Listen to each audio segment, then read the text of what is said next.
Beberapa tahun belakangan ini, banyak orang yang berilmu yang diperiksa dari berbagai status sosial dan jabatan. Kita lihat mulai dari gubernur sampai mantan menteri yang sepertinya menjadi pemandangan yang tidak masuk akal. Seorang direktur ahli ekonomi menjadi tersangka korupsi. Meskipun cara korupsi tidak diajarkan semenjak dari bangku sekolah. Lalu bagaimana dengan ilmu yang mereka miliki? Mengetahui hukum tapi justru melanggar hukum. Karena hakikatnya ilmu itu bersifat netral. Bisa untuk kebaikan, bisa pula untuk kejahatan.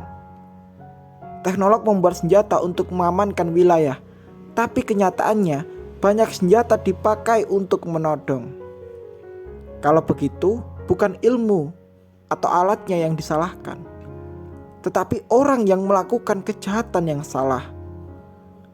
Karena itu, ilmu harus diteladani dengan iman. Jika ilmunya bertambah, maka akan bertambah kedekatannya kepada Allah SWT.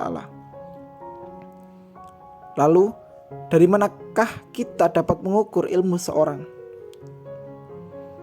Ibnu Qayyim al-Jauziyah menjawab pertanyaan ini dengan, hendaknya kita mengukur ilmu bukan dari kumpulan buku yang kita habiskan, bukan dari tumpukan naskah yang kita hasilkan, bukan juga dari penatnya mulut dalam diskusi tak putus yang kita jalani, tapi dari amal yang keluar dari setiap desah nafas kita. Lewat kalimat tersebut, Ibnu Qayyim ingin menekankan bahwa ilmu itu hadir untuk menciptakan amal. Ilmu yang tidak menghasilkan amal sama sekali tidak berguna. Allah SWT menjawab manusia untuk selalu beramal.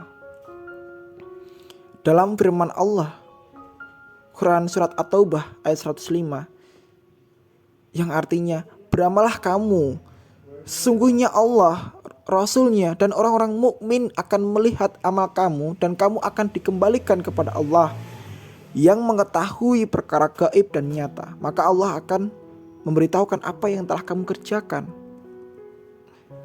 Amal yang lahir dari setiap ilmu haruslah amalan yang baik.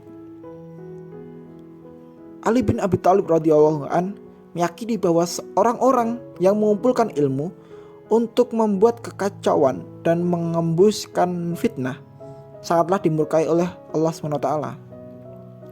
Orang-orang tersebut tidak sehari pun hidup dalam keselamatan ilmu. Meski ia bersegera mencari ilmu dan menyebarkannya, maka seikat ilmu pengetahuan tidak menyukupi atau yang diamalkan adalah lebih baik dan dari apa yang mereka lakukan adalah hal yang sia-sia. Imam Syafi'i radhiyallahu an ketika masih menuntut ilmu pernah mengeluh dan mengadukan suatu problematika kepada gurunya. Kata beliau, "Wahai guru, mengapa ilmu yang sedang kukaji ini susah dipahami?" Lalu gurunya menjawab, "Ilmu itu ibarat cahaya, dan cahaya Allah tidak akan diberikan kepada orang yang berbuat maksiat." Kemudian kita refleksikan kepada diri kita. Mengapa kita selalu dituntut untuk konsisten dalam beramal? Setidaknya ada 5 alasan ketika pertanyaan itu muncul dalam benak pikiran kita. Yang pertama, Allah SWT mencintai amalan yang dilakukan secara konsisten walaupun sedikit. Kemudian yang kedua, konsisten dalam beramal akan memudahkan seorang untuk mencapai garis finish di kemenangan. Yang ketiga, memudahkan seorang untuk beramal secara rutin sehingga tidak merasa kesulitan untuk mengerjakannya dan tidak gampang lupa. Kemudian yang keempat adalah konsisten dalam amalan rutin akan membuat seorang bersemangat terus dengan variasi amalannya.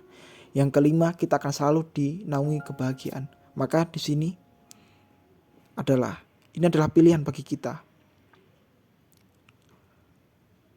Apakah kita termasuk orang-orang yang berusaha untuk mencari ilmu dan mengamalkannya, atau justru kita tenggelam dalam berbagai macam kemaksiatan yang ada. Semoga Allah melindungi kita, melindungi apa yang menjadi amal baik kita, dan juga senantiasa Allah mengarahkan kita kepada kebaikan.